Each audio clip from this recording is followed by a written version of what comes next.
ಕರ್ನಾಟಕದಲ್ಲಿ ಬುಲ್ಡೋಜರ್ ನೀತಿ ಆರಂಭ, ಪಿಣರಾಯಿ ವಿಜಯನ್ ಆರೋಪಕ್ಕೆ ಡಿಕೆಶಿ ಆಕ್ರೋಶ, ಸರ್ಕಾರಿ ಜಾಗ ಒತ್ತುವರಿಗೆ ಬಿಡಲ್ಲ ಎಂದು ತಿರುಗೇಟು.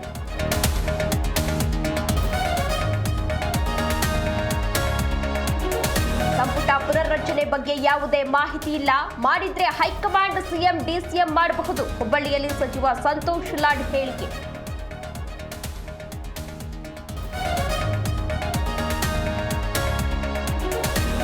ಬೆಂಗಳೂರಲ್ಲಿ ನಿಲ್ಲದ ಪುಡಿರೌಡಿಗಳ ಹಾವಳಿ, ಕ್ಷುಲ್ಲಕ ಕಾರಣಕ್ಕೆ ಏರಿಯಾ ಹುಡುಗನಿಗೆ ಚಾಕು ಇರಿತ. ಘಟನೆಯ ದೃಶ್ಯ ಸಿಸಿ ಕ್ಯಾಮೆರಾದಲ್ಲಿ ಸೆರೆ.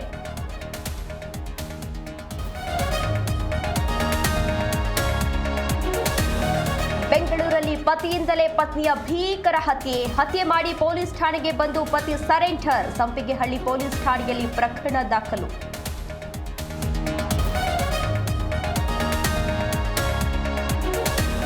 ನವವಿವಾಹಿತೆ ಗಾನವಿ ಆತ್ಮಹತ್ಯೆ ಕೇಸ್ಗೆ ಟ್ವಿಸ್ಟ್. ಮಹಾರಾಷ್ಟ್ರದ ನಾಗಪುರದಲ್ಲಿ ಪತಿ ಸೂರಜ್ ಸೂಸೈಡ್, ಪತ್ನಿ ಸಂಬಂಧಿಕರಿಂದ ಅವಮಾನ ತಾಳಲಾರದೆ ಆತ್ಮಹತ್ಯೆ.